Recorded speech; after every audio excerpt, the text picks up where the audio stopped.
Miss হবে না আপনার পছন্দের টিভি শো। দেখুন জি5 অ্যাপে একদম ফ্রি। নিচে তোমার শাশুড়ি মায়ের সঙ্গে দেখা হলো, ওনার মুখ থেকে রাজের নতুন অফিসের ব্যাপারে শুনলাম। যত না অফিসের গল্প শুনলাম তার চেয়ে 3 গুণ বেশি অফিসের মালকিনের গল্প শুনলাম। কি কেস, মালকিন এই বাড়িতে ঢুকে পড়েছে নাকি? তোমার জায়গা হচ্ছে না আর এখানে? বৌদি, এই বাড়িতে এসে আমার ঘরে এসে খোঁচা দেওয়ার মতো কথাগুলো কি না বললেই হচ্ছে না? না মানে ও বাড়িতে যতদিন ছিলাম তখন তো আমার কোনো দোষ খুঁজেই পেতে না। এখন এ বাড়িতে এসে আমাদের সম্পর্কের মধ্যে খুঁত ধরার চেষ্টা করছো কি? যদি সেটাই করে থাকো তাহলে করো না। শ্রী, তুমি ভুল বুঝছো। দেখো, আমি তো দেখলাম রাজ কিরকম বিহেভ করলো, মানে এরকম ভাবে রেগে থাকার কারণটা কি সেটাই আমি জানতে চাইলাম। নতুন বিয়ে করা কাপলদের মধ্যে সকাল সকাল এরকম একটা বিহেভিয়ার মানে এক্সপেক্টেড নয়, তাই না? কদিন আগে বিয়ে হলো, তার মধ্যে এই হাল। তুমি একটু বেশি ভাবছো জানো তো। আসলে রাজের এই চাকরিটা নিয়ে না মা ভীষণই এক্সাইটেড। এতগুলো বছর ধরে এত কষ্ট করেছে, ফাইনালি একটু একটু করে সুখের মুখ দেখছে। কিন্তু তার জন্য তোমার চরিত্র নিয়ে উল্টোপাল্টা কেন বলছেন উনি? তোমায় কেন দোষ দিচ্ছেন? দেখো, তোমাদের বিয়ে নিয়ে তোমার শাশুড়ি একদমই খুশি নয় শ্রী, সেটা পরিষ্কার ওনার কথাতেই বোঝা যাচ্ছে। স্পষ্ট বুঝতে পারছি শ্রী, ডাল মে কুছ কালা হ্যায়।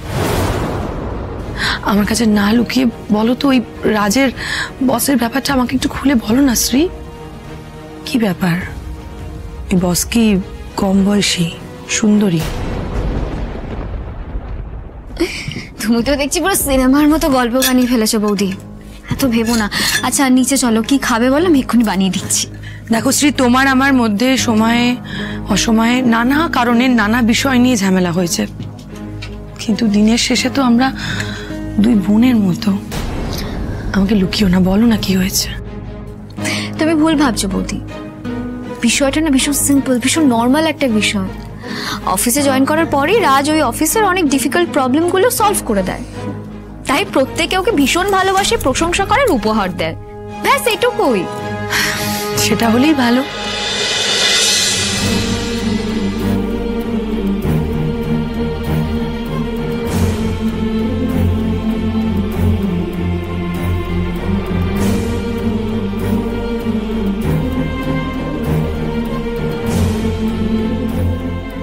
এত অভিমান আমার ওপর, আমার দেওয়ার শার্টটাও তুমি আজ পরলে না।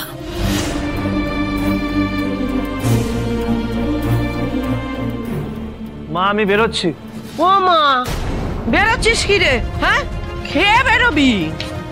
না মা, আমার ইচ্ছে নেই খাবার।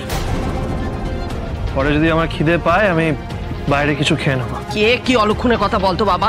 আরে বাবা, রান্না বান্না তো সব হয়ে গেছে, আর জন্মদিন বলে কথা। কি গুণধরী, এই যে খাবারটা দাও, নয়তো খাবার এসে গেছে, খেয়ে যা বাবা। মা, বললাম তো আমি আজকে খাবো না। প্লিজ মা, আজকে ঘ্যান ঘ্যান করো না। বেরোলাম আমি। আমার শোন না, খেয়ে যা। কথাটা শোন না, রান্না হয়েছে, না খেয়ে যাস না।